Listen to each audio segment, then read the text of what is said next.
Hello everyone, welcome back to my channel. आज हम बात करेंगे सीटेट के प्रीवियस ईयर पेपर के बारे में जो 6 to 8 के लिए है। क्वेश्चन है हमारा सोशल साइंस का कि कुषाणों ने किन निम्नलिखित शक्तिशाली केंद्रों से शासन किया। The Kushans ruled from the following centres of power. Option A है पेशावर और मावला, ऑप्शन बी है पेशावर और मथुरा, ऑप्शन सी है पेशावर और वाराणसी और ऑप्शन डी है पेशावर और उज्जैन। से आंसर हो जाएगा ऑप्शन बी पेशावर और मथुरा। ठीक है, जो कुषाण थे उन्होंने पेशावर से और मथुरा से क्या किया था, ये शक्तिशाली केंद्र से जहाँ से शासन किया था। हमारी एक्सप्लेनेशन से कि कुषाणों ने पेशावर और मथुरा नामक जो शक्तिशाली केंद्र थे उनसे शासन किया। कुषाण चीन की यूची जनजाति के एक शाखा थे। कुषाण कौन थे? चीन की जो यूची जनजाति थी वहाँ के एक शाखा थे। कुषाण वंश की स्थापना कुजूल कटफिशेस ने की थी। आपसे पूछेगा कि कुषाण वंश की स्थापना किसने की थी, तो कुजूल कटफिशेस ने की थी। कुषाण शासकों में बिम कटफिशेस ने सर्वप्रथम सोने के सिक्के जारी किए थे। इस वंश का सबसे प्रतापी शासक था कनिष्क। सम्राट कनिष्क ने पाकिस्तान के आधुनिक पेशावर को अपनी पहली राजधानी बनाया और कनिष्क ने अपने शासनकाल में 78 ईसा में संवत चलाया था। तो इसमें कई सारे इंपॉर्टेंट क्वेश्चंस निकल के आ रहे हैं जो हमारे लिए जानने जरूरी हैं कि कुषाणों ने पेशावर मथुरा नामक शक्तिशाली केंद्रों से शासक किया था। कुषाण वंश की स्थापना कुजूल कटफिशेस ने की थी। सर्वप्रथम सोने के सिक्के बिम कटफिशेस ने जारी किए थे। कुषाण वंश का सबसे प्रतापी शासक था कनिष्क, जिसने पेशावर को अपनी राजधानी बनाया था और 78 ईसा में संवत चलाया था। हमारा नेक्स्ट क्वेश्चन कह रहा है कि consider statements A B and C and choose the correct option. यानी कि निम्नलिखित कथन जो ए बी और सी है उसको पढ़ना है और फिर सही विकल्प का चयन करना है।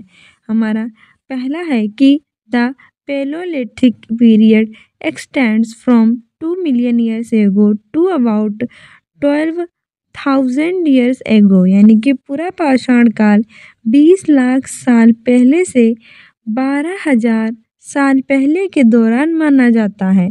सेकेंड है इस काल को भी 3 भागों में बांटा गया है, आरंभिक, मध्य और उत्तर पूरा पाषाण काल। This long stretch of time is divided into the lower, middle, upper palaeolithics. और तीसरा कह रहा है कि मानव इतिहास की लगभग 99% कहानी इसी काल के दौरान घटित हुई। This long span of time covers 99% of human history. तो पहला है कि only A B are true, यानी केवल ए और बी सही है। दूसरा है only B and C are true, यानी केवल बी और सी सही है। तीसरा है only A C are true, केवल ए और सी सही है। चौथा है कि A B and C all are true, यानी कि सारे के सारे सही हैं। तो सही आंसर हो जाएगा option D, A B and C all are true, यानी कि सारे के सारे इसमें सही हैं हमारे ऑप्शन। एक्सप्लेनेशन से कि पूरा पाषाण काल 20 लाख साल पहले से 12,000 साल पहले के दौरान माना जाता है। इस काल को हमने 3 भागों में बांटा है, आरंभिक, मध्य और उत्तर पूरा पाषाण काल। और जो भीमबेटका की गुफाएं थी ये पूरा पाषाण कालीन हैं, जो कि मध्य पूरा पाषाण काल में मिली थी, जो मध्य प्रदेश में स्थित है। और पशुपालन का प्रारंभ मध्य पाषाण काल में हुआ था। मानव के इतिहास की लगभग 90% कहानी इसी काल के दौरान घटित हुई थी। सारी इंपॉर्टेंट है, सारी चीज़ें याद रखना कि जो हमारा ये काल है कितने भागों में बांटा है, 3 भागों में, प्रारंभिक, मध्य और उत्तर। ठीक है, और जो मध्य प्रदेश में स्थित है भीमबेटका की गुफाएं वो भी इसी काल की हैं। पशुपालन का प्रारंभ मध्य पाषाण काल में हुआ था और 99% कहानी इसी काल के दौरान घटित हुई थी। नेक्स्ट है कि read statement A B and choose the correct option. यानी कि जो कथन ए और बी है उसको पढ़ना है, सही विकल्प चुनना है। देखो ज़्यादातर हमारी जो एसएसटी है उसमें ऐसे ही क्वेश्चन पूछे जाते हैं, तो ज़्यादा कंफ्यूज मत होना और ज़्यादा दिमाग पे प्रेशर मत डालना, बस आराम से पढ़ना और फिर इसके आंसर देना।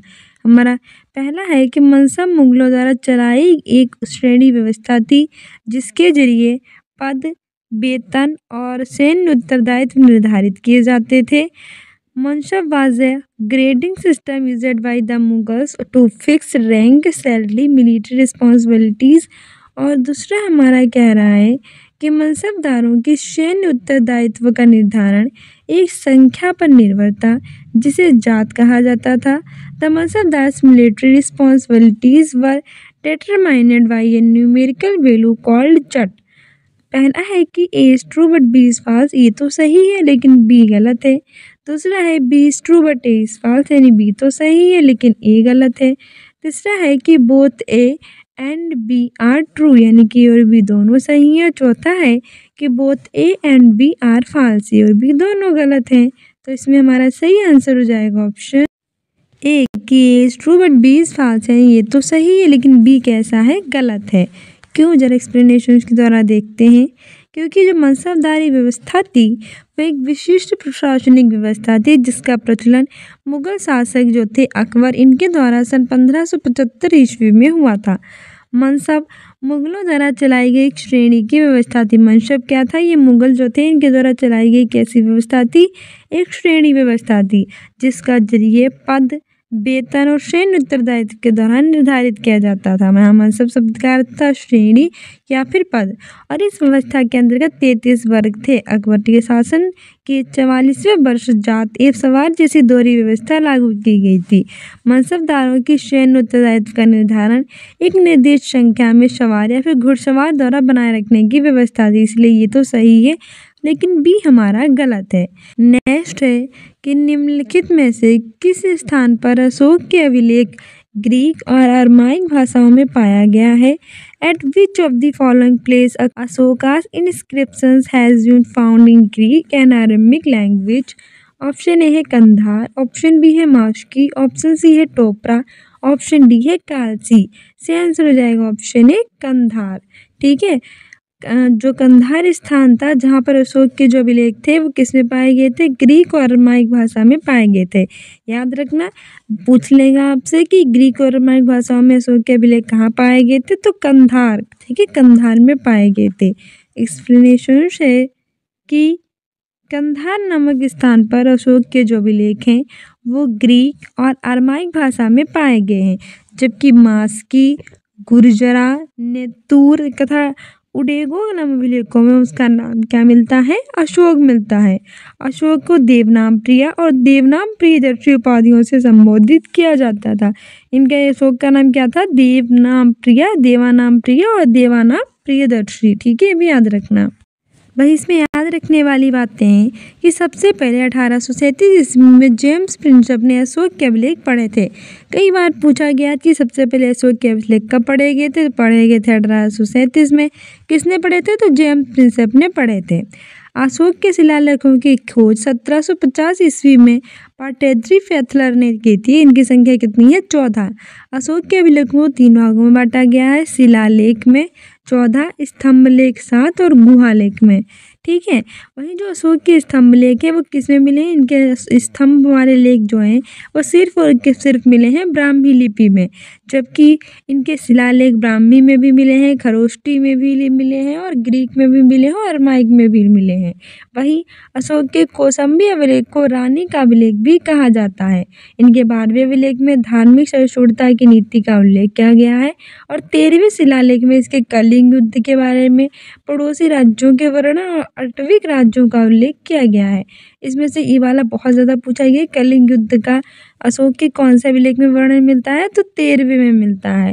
ठीक है, और रानी का अभिलेख किसे कहा जाता है, वो कहा जाता है इसके कौशाम्बी अभिलेख को, ये भी याद रखना हमारा।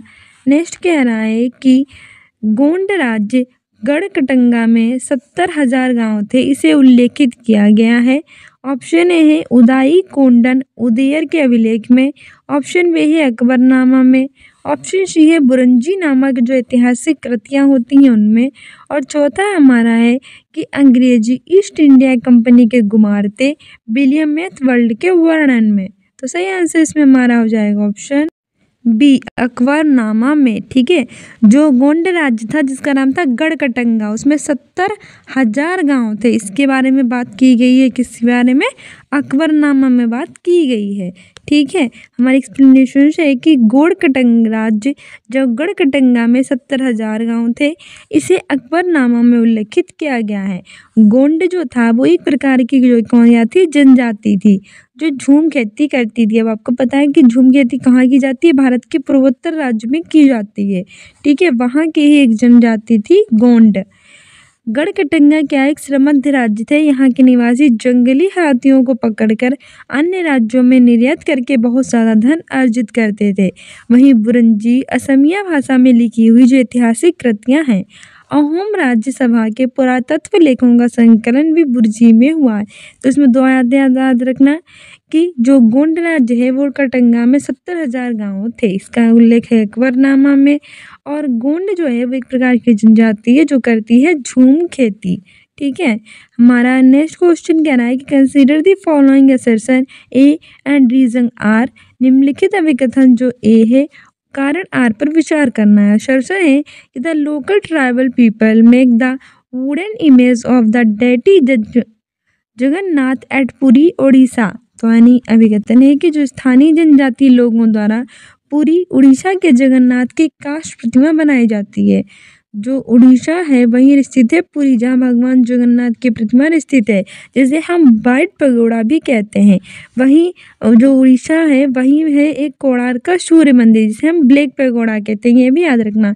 भगवान पुरी का जो जगन्नाथ मंदिर है उसे हम कहते हैं वाइट पगोड़ा, और जो हमारा कोणार्क मंदिर है सूर्य का भगवान का उसे हम कहते हैं ब्लैक पगोड़ा। ये भी पूछ लेता है तो याद रखना। वही रीजनिंग आ रही है कि the deity was most likely a local God who was later identified with Vishnu. यानी कि जो जगन्नाथ है वो क्या है, वो मूलतः एक स्थानीय देवता थे जिन्हें आगे चलकर विष्णु का रूप मान लिया गया है। तो चूज द करेक्ट ऑप्शन यानी सही विकल्प हमें चुनना है। पहला है कि both A and R true and R is the correct explanation of A. यानी ए और आर दोनों सही हैं और ए आर की सही व्याख्या करता है। दूसरा है both A and R true but R is not the correct explanation of A. यानी कि और दोनों सही तो हैं लेकिन ए की आर सही व्याख्या नहीं करता है। तीसरा है A is true but R is false, यानी ये तो सही है लेकिन आर गलत। और चौथा है कि both A and R false, यानी और दोनों गलत हैं। नहीं, सही आंसर हमारा ऑप्शन ए हो जाएगा कि ए और दोनों सही है और सही व्याख्या भी हो रही है। एक्सप्लेनेशन भी है कि पुरी जो कि उड़ीसा में जगन्नाथ का संप्रदाय, जगन्नाथ का शाब्दिक अर्थ होता है दुनिया का मालिक, जो भगवान विष्णु का पर्यायवाची होता है। अब तक जगन्नाथ की काष्ठ प्रतिमा स्थानीय जनजातियों द्वारा बनाई जाती है, जिसे तात्पर्य निकलता है कि जगन्नाथ मूलतः एक स्थानीय देवता थे जिन्हें आगे चलकर क्या मान लिया गया था, विष्णु का रूप। बालभद्र, सुभद्र और जगन्नाथ की लघु मूर्तियां ताम्रपत्र की पांडुलिपि में उड़ीसा में स्थित हैं। 12वीं शताब्दी में गंग वंश के एक अत्यंत प्रतापी राजा थे अनंत वर्मन। उन्होंने पुरी में पुरुषोत्तम जगन्नाथ के लिए एक मंदिर बनवाने का निश्चय किया था और उसके बाद 1230 में राजा अनंगभीर तृतीय ने अपना राज्य पुरुषोत्तम जगन्नाथ को अर्पित कर दिया। वह स्वयं को जगन्नाथ का प्रतिनिधि घोषित किया और ए और आर दोनों सही है और आर की सही व्याख्या करती है। तो ये सारे सही हैं। नेक्स्ट है कि which of the following statements are true about the Birsa Munda movement. यानी कि इनमें में से कौन सा कदम जो बिरसा आंदोलन था उसके विषय में सही है। आप इसमें से टॉपिक को भी लर्न कर सकते हैं, जैसे कि बिरसा से पूछा गया, भगवान जगन्नाथ से पूछा गया है, अकबरनामा से पूछा गया। तो आप उससे एक जो वाइट पेज है उस पर ब्लैंक पेज पर लिख भी सकते हैं कि ये टॉपिक पूछे गए, अलग से भी उन्हें रिवाइज कर सकते हैं। वैसे हम आपको रिवाइज भी कराएंगे। तो पहला है कि बिरसा के अनुयायियों ने लाल झंडे को बिरसा राज का प्रतीक बनाया। Birsa's followers raised the red flag as a symbol of Birsa Raj. दूसरा कह रहा है कि बिरसा के लोगों को उकसाने के लिए परंपरागत प्रतीकों और भाषा का इस्तेमाल किया। Birsa used traditional symbols and languages to reduce people. तीसरा है कि बिरसा आंदोलन आदिवासी समाज को सुधारने के विरुद्ध था। Birsa's movement was against deforming tribal people. और चौथा है कि बिरसा ने मिशनरियों और हिंदू जमींदारों का लगातार विरोध किया। Birsa turned against missionaries and Hindu landlords. सही आंसर हो जाएगा ऑप्शन। तो इसमें हमें सही ऑप्शन चुनना है क्योंकि ऐसे ऑप्शंस में ही दिए जाते हैं। पहला है कि बी और डी सही है, दूसरा है कि सी और डी सही है, तीसरा है कि ए और बी सही है, चौथा है कि और सी सही है। इसका आंसर हो जाएगा ऑप्शन ए। इसमें आंसर बी और डी वाला बिल्कुल सही है। हमारी एक्सप्लेनेशन भी है कि बिरसा का जन्म एक मुंडा परिवार में हुआ था। मुंडा एक जनजाति समूह है जो छोटा नागपुर में स्थित है। मुंडा क्या है? एक जनजाति समूह जो स्थित है छोटा नागपुर में। 1895 ईस्वी में बिरसा को अपने अनुयायियों से आहवान किया कि वे अपने गौरवपूर्ण अतीत को पुनर्जीवित करने के लिए संकल्प लें। जब आंदोलन फैलने लगा तो जो अंग्रेज थे उन्होंने बिरसा को 1895 ईस्वी में गिरफ्तार कर 2 साल के लिए जेल में डाल दिया। 1897 ईस्वी में जेल से लौटने के बाद जो बिरसा समर्थन थे वो जुटाते हुए गांव-गांव घूमने लगे। बिरसा ने लोगों को उकसाने के लिए परंपरागत प्रतीकों और भाषा का इस्तेमाल किया और सफ़ेद झंडा जो होता है बिरसा राज का क्या है? प्रतीक है। ठीक है। नेक्स्ट है कि उसके बाद जो बिरसा का आंदोलन था वो आदिवासी समाज को सुधारने का था। बिरसा ने वैष्णव धर्म प्रचारक के साथ भी कुछ समय बिताया। उन्होंने मुंडाओं से आह्वान किया कि वे शराब पीना छोड़ दें, गाँव को साफ रखें और जादू टोना में विश्वास बिल्कुल भी ना करें। यहाँ ध्यान देने वाली बात यह है कि बिरसा ने मिशनरियों और हिंदू जमींदारों का भी लगातार विरोध किया और उन्हें बाहर का मानते थे जो मुंडा जीवन शैली को नष्ट कर रहे थे। इसलिए बी और डी बिल्कुल सही कथन है। नेक्स्ट है कि देखो इसमें मैंने आपको पूरी एक्सप्लेनेशन बता दी है जिससे आप समझ पाएंगे बिरसा वगैरह क्या थे। नेक्स्ट है कि निम्नलिखित कथनों ए और बी पर विचार करें, सही विकल्प का चयन करें। तो देखो सीटेट में ऐसे ही क्वेश्चन पूछे जाते हैं, आपके माइंड में हो कि एक एक नंबर के हम क्वेश्चन पूछेंगे कि हमारा जो है समाज कितने भागों में है, कितने धर्मों में है और पाषाण के क्या होते हैं, आग की खोज कब हुई और हिंदू धर्म क्या है, ये सब नहीं पूछेगा भाई। ये एक एक नंबर के क्वेश्चन आपके नहीं पूछेगा, आपसे ऐसे क्वेश्चन पूछेगा बहुत हाई फाई। तो ये ऐसे क्वेश्चन को अच्छे से लर्न करके जाना सीटेट में पास होना है। तो नेक्स्ट है कि निम्नलिखित कथन जो ए है और बी है पर विचार करना है, सही विकल्प का चयन करना है। Consider the following statements A and B and choose the correct option. पहला हमारा है कि thousands of rural women who made a living by spinning cotton thread in India were rendered jobless by the 19th century, यानी कि लाखों ग्रामीण महिलाएं जो कि सूत काट कर अपनी आजीविका को चला रही थी वे 19वीं शताब्दी के मध्य तक कैसी हो गई? बेरोजगार हो गई। नेक्स्ट है कि by the 1830s British cotton cloth flooded Indian market and by the 1880s 2/3 of all the cotton cloths worn by Indians were made of cloth produced in Britain, यानी कि 1830 के दशक तक भारतीय बाजार ब्रिटेन में बने जो सूती कपड़े से पट गए। 1880 के दशक तक स्थिति ये हो गई कि भारत के लोग जितना कपड़ा पहनते थे उसमें से 2/3 कहाँ का बना हुआ था? ब्रिटेन का बना हुआ था। तो ऑप्शन ये है हमारा कि is true but B is false, यानी कि ये सही है किंतु बी जो है वो गलत है। नेक्स्ट है कि B is true but A is false, B तो सही है लेकिन ये गलत है। तीसरा है कि both A and B are true, B is not the reason of A B दोनों सही है किंतु एक का कारण बी नहीं है। चौथा है both A and B are true, B is not the reason for A, यानी ए और बी दोनों सही हैं और ए का कारण बी है। तो सही आंसर हो जाएगा ऑप्शन डी कि ए और बी दोनों सही हैं और जो ए का कारण है वो क्या है? ए की वजह से ये बी हुआ है, ए के कारण बी है। हमारा एक्सप्लेनेशन है कि लाखों ग्रामीण महिलाएं, ग्रामीण मतलब गांव की महिलाएं जो कि सूत काट कर अपनी आजीविका, अपने जीने का जो जरिया होती है, जीविका जो होता है वो चला रही थी, वे 19वीं शताब्दी के मध्य तक कैसे हो गई थी? बेरोजगार, इनके पास कोई काम नहीं रह गया था।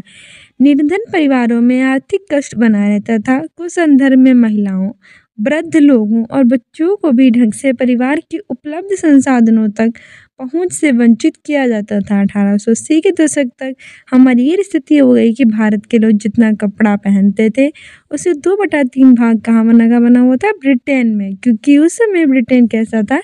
एक पूंजीवादी देश था जहां भारत के ही सूत के कपड़े बनते थे और ब्रांड के रूप में कहाँ आते थे? भारत आते थे। इसीलिए हमारा कथन ए और बी दोनों सही है और ए का कारण बी है। नेक्स्ट है कि which of the following statement is true, निम्नलिखित में से कौन सा कथन सही है? पहला है कि महात्मा गांधी और रविंद्रनाथ टैगोर ने औपनिवेशिक शिक्षा का विरोध किया। Mahatma Gandhi and Rabindranath Tagore opposed colonial education. दूसरा है कि महात्मा गांधी और रविंद्रनाथ टैगोर ने जो अपनी वैश्विक शिक्षा है उसको समर्थन दिया था। Mahatma Gandhi and Rabindranath Tagore supported colonial education. और तीसरा है कि महात्मा गांधी ने औपनिवेशिक शिक्षा का विरोध किया था किंतु टैगोर ने इसका समर्थन किया था। है कि टैगोर ने औपनिवेशिक शिक्षा का विरोध किया था लेकिन महात्मा गांधी ने इसका समर्थन किया था नहीं। सी आंसर हो जाएगा ऑप्शन ए, महात्मा गांधी और रविंद्रनाथ टैगोर ने औपनिवेशिक शिक्षा का क्या किया था, विरोध किया था। यहाँ पे बी नहीं, यहाँ पे ये कर लीजिए, ठीक है। औपनिवेशिक शिक्षा का दोनों लोगों ने क्या किया था, विरोध किया था। और जो रविंद्रनाथ टैगोर थे उन्होंने औपनिवेशिक शिक्षा का किया था विरोध। गांधी जी का मानना था कि शिक्षा केवल भारतीय भाषाओं में देनी चाहिए। उनके मुताबिक अंग्रेजों में दी जा रही जो शिक्षा है भारतीयों को अपाहिज बना दी है। वही रविंद्रनाथ टैगोर का मानना था कि शिक्षा को सृजनात्मकता के साथ प्राकृतिक परिवेश के साथ जोड़ देना चाहिए। गांधी जी पश्चिमी सभ्यता और मशीनों व औद्योगिक प्रौद्योगिकी की उपासना के कट्टर आलोचक थे। वहीं टैगोर आधुनिक पश्चिमी सभ्यता और भारतीय परंपरा के श्रेष्ठ तत्वों का सम्मिश्रण चाहते थे। अतः औपनिवेशिक शिक्षा का दोनों ने विरोध किया, इसीलिए कथन सही है। नेक्स्ट हमारा है, प्राचीन ग्रंथों में विधवाओं को जलाने की अनुमति कहीं नहीं दी गई है। ये कथन किस समाज सुधारक के नाम से जुड़ा हुआ है? ऑप्शन है श्री नारायण गुरु, ऑप्शन बी है स्वामी दयानंद सरस्वती, ऑप्शन सी है सुभाष चंद्र बोस, ऑप्शन डी है राजा राम मोहन राय। सी आंसर हो जाएगा ऑप्शन डी, राजा राम मोहन राय। इन्होंने जलाने की प्रथा का विरोध किया था, ठीक है। प्राचीन ग्रंथों में विधवाओं के जलाने की अनुमति कहीं नहीं दी गई। ये कथन समाज सुधारक राजा राम मोहन राय से जुड़ा हुआ है। इन्हें भारतीय पुनर्जागरण का अग्रदूत कहते हैं, आधुनिक भारत का जनक कहते हैं। इन्होंने बाल विवाह, सती प्रथा, जातिवाद, कर्मकांड प्रथा, पर्दा प्रथा, इन सभी का भरपूर विरोध किया है। तो राजा राम मोहन राय से जुड़ी बातें याद रखना कि इन्हें भारतीय पुनर्जागरण का अग्रदूत कहते हैं, आधुनिक भारत का जनक कहते हैं। इन्होंने बाल विवाह, सती प्रथा, जातिवाद, कर्मकांड, पर्दा प्रथा का विरोध किया था, ठीक है। और इन्होंने कहा था कि विधवाओं को जलाने की अनुमति कहीं नहीं दी गई है। नेक्स्ट है कि which of the following organisation focused on abolition of caste during British rule in India, यानी कि भारत में अंग्रेजों के शासन के दौरान निम्नलिखित में से कौन से संगठन ने जाति उन्मूलन पर मुख्य ध्यान दिया? ऑप्शन ए सनातन धर्म सभा, ऑप्शन बी है एशियाटिक सोसाइटी, ऑप्शन सी है भारत धर्म महामंडल और ऑप्शन डी सत्य शोधक समाज। सी आंसर हो जाएगा ऑप्शन डी, सत्य शोधक समाज। एक्सप्लेनेशन है कि भारत में अंग्रेजों के शासन के दौरान सत्य शोधक समाज नामक संगठन ने जाति उन्मूलन पर मुख्य ध्यान दिया। सत्य शोधक नामक संगठन की स्थापना सन 1873 में ज्योतिबा फूले द्वारा की गई थी। यह एक छोटे से समूह के रूप में शुरू हुआ था और इस संगठन का प्रमुख उद्देश्य था कि शूद्र और जो अस्पृश्य जाति के लोग या स्पर्श नहीं किया जाता लोगों को विमुक्त करना। इसी में ज्योतिबा फूले ने 1873 में गुलामगिरी नामक पुस्तक की रचना की थी। मोस्ट इम्पॉर्टेंट था कि गुलामगिरी नामक की पुस्तक है उसकी लेखक कौन है, वो है ज्योतिबा राय फूले। कब लिखी थी? 1873 में, ठीक है। नेक्स्ट है कि read the statement A and be on the resistance of Tipu Sultan against the British and choose the correct answer, यानी कि टीपू सुल्तान द्वारा अंग्रेजों का विरोध के संदर्भ में कथन ए और कथन बी को पढ़ना है, सही उत्तर चुनना है। पहला है अपनी मृत्यु तक टीपू सुल्तान अंग्रेजों के विरुद्ध लड़ते रहे। Tipu Sultan of Mysore fought the British until he died. Option B है कि उसने अंग्रेजों की सांस्कृतिक परंपराओं का विरोध किया। He resisted the cultural traditions associated with them. तो option A is true but B is false, ये तो सही है लेकिन बी गलत। ऑप्शन बी है is false but B is true, ये गलत है किंतु बी सही। तीसरा है both A and B is true, ये दोनों ए बी सही है। चौथा है both A and B is false, यानी दोनों ए बी गलत है। सी आंसर हो जाएगा option C, both A and B is true, यानी कि ए और बी कैसे हैं, दोनों के दोनों सही हैं। एक्सप्लेनेशन है कि अपनी मृत्यु तक जो टीपू सुल्तान थे वो अंग्रेजों के विरुद्ध लड़ते रहे थे। प्रथम आंग्ल मैसूर युद्ध 1767 और 1769 में हैदर अली विजयी हुआ। हैदर अली की मृत्यु के बाद उसका पुत्र टीपू मैसूर की गद्दी पर बैठा। टीपू सुल्तान का जन्म 1750 में हुआ था। मंगलोर की संधि के दौरान जो टीपू सुल्तान अंग्रेज थे उन्होंने एक दूसरे के विजित क्षेत्र पर वापस कर दिया था। टीपू ने हमेशा अंग्रेजों की सांस्कृतिक परंपराओं का विरोध किया था और 1787 में याद शाह की उपाधि धारण की थी। टीपू ने अपनी राजधानी श्रीरंगपट्टनम में स्वतंत्रता के वृक्ष लगवाए थे, जो ये प्रतीक थे कि अंग्रेजों के अधीन वे नहीं हैं। टीपू स्वयं जैकोबिन क्लब के सदस्य बने थे और उन्होंने अपने आप को नागरिक टीपू कहने लगे थे। टीपू की मृत्यु 4 अगस्त में शुरू 1799 के दौरान श्रीरंगपट्टनम में हुई थी। यथा और भी दोनों सही हैं। नेक्स्ट है the book poverty and un British rule in India was written by, यानी कि पॉवर्टी और अन ब्रिटिश रूल इंडिया नामक पुस्तक के लेखक है। मोस्ट इम्पॉर्टेंट पहला है ए.यू. ह्यूम, दूसरा है बदरुद्दीन तैयबजी, तीसरा है रोमेश चंद्र दत्त और चौथा है दादा भाई नौरोजी। से आंसर हो जाएगा ऑप्शन डी दादा भाई नौरोजी। पॉवर्टी यानी कि गरीबी और अन ब्रिटिश रूल इन इंडिया ये दादा भाई नौरोजी की फेमस पुस्तकें हैं। हमारी एक्सप्लेनेशन है कि poverty and un British rule in India नामक पुस्तक के लेखक दादा भाई नौरोजी थे। इन्हें grand old man of India और भारत के अनौपचारिक राजदूत के रूप में जाना जाता है। यह एक भारतीय राजनीतिक नेता थे, व्यापारी थे, विद्वान लेखक थे। इन्होंने 1892 से 1895 के बीच में फिन्सबरी सेंट्रल का प्रतिनिधित्व करने वाले ब्रिटिश हाउस ऑफ कॉमन्स में लिबरल पार्टी के सदस्य थे।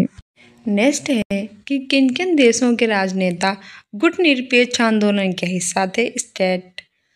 Statesmen from which countries were part of the non aligning movement. Option A है भारत, यूगोस्लाविया, इंडोनेशिया, घाना, मिस्र। ऑप्शन बी है Bharat, America, Britain, France, Spain. Option C है भारत, रूस, पोलैंड, हंगरी, रोमानिया और ऑप्शन डी है भारत, पाकिस्तान, बांग्लादेश, श्रीलंका और चीन। सही आंसर इसमें हमारा हो जाएगा ऑप्शन ए कि भारत, यूगोस्लाविया, इंडोनेशिया, घाना, मिस्र। ये उनके इसके राजनेता कौन थे? गुटनिरपेक्ष आंदोलन के ये हिस्सा थे। हमारी एक्सप्लेनेशन है कि भारत, यूगोस्लाविया, इंडोनेशिया, घाना, मिस्र इन सभी देशों के राजनेता गुटनिरपेक्ष आंदोलन के हिस्सा थे। गुटनिरपेक्ष आंदोलन नेम यानी कि नॉन अलायंस मूवमेंट की स्थापना औपनिवेशिक व्यवस्था के पतन के दौरान हुई थी। ये वह दौर था जब नए नए देश औपनिवेशिक गुलामी से आज़ाद हो रहे थे। सितंबर 1961 में यूगोस्लाविया के बेलग्रेड में गुटनिरपेक्ष आंदोलन का पहला शिखर सम्मेलन आयोजित किया गया और इसमें कुल 25 देशों के प्रतिनिधियों ने हिस्सा लिया था। नेक्स्ट है कि which of the following planets have rings around them, यानी कि निम्नलिखित में से किन ग्रह के चारों ओर छल्ले हैं। पहला जुपिटर बृहस्पति, दूसरा सैटर्न शनि, तीसरा यूरेनस अरुण, चौथा नेपच्यून वरुण। पहला है ए बी सी सही है, दूसरा है ए बी डी सही है, तीसरा है ए सी और डी सही है, चौथा बी सी और डी सही है। सही आंसर हो जाएगा ऑप्शन ए बी और सी, यानी कि बृहस्पति, शनि, अरुण इनके चारों ओर क्या है? छल्ले हैं। हमारी एक्सप्लेनेशन भी है कि बृहस्पति, शनि और यूरेनस यानी कि अरुण इनके चारों ओर छल्ले होते हैं। बृहस्पति हमारे सौरमंडल का सबसे बड़ा ग्रह होता है। ये अपने अक्ष पर सबसे तेज गति से घूमता है। बृहस्पति के कुल उपग्रहों की संख्या 95 होती है और बृहस्पति का उपग्रह गैनीमेड सौरमंडल का सबसे बड़ा उपग्रह होता है। वहीं जो शनि होता है इस ग्रह के चारों ओर बले पाए जाते हैं जिनकी संख्या होती है 7। शनि का सबसे बड़ा उपग्रह है टाइटन। वहीं अरुण की बात करें तो इस ग्रह की खोज विलियम हर्शल ने की थी। इसके भी चारों ओर बले होते हैं। ये अपने अक्ष पर पूरब से पश्चिम की ओर घूमता है, जबकि सारे ग्रह पश्चिम से पूरब की ओर घूमते हैं। ये अपनी धुरी पर अधिक झुका हुआ 97.8 अंश होने के कारण लेटा हुआ प्रतीक होता है। सो डियर स्टूडेंट्स, ये था हमारा सीटेट का प्रीवियस ईयर का पेपर जो कि 6/2/2023 को हुआ था। 2.5 घंटे का था। 6 to 8 के लिए था। और जो भी 6 to 8 की तैयारी कर रहे हो सीटेट में, तो वो इस पेपर को कर सकते हैं अपने एग्जाम में बेटर करने के लिए और देख सकते हैं कि किस तरह के क्वेश्चन पूछे जाते हैं। सो मिलते हैं नेक्स्ट वीडियो में। अभी होम एजुकेशन के नाम से हमें टेलीग्राम पे फॉलो कर लीजिए अपने एग्जाम में बेटर करने के लिए। If you like this video then like, subscribe and share and don't forget to subscribe this channel. मिलते हैं नेक्स्ट वीडियो में। Thank you, bye.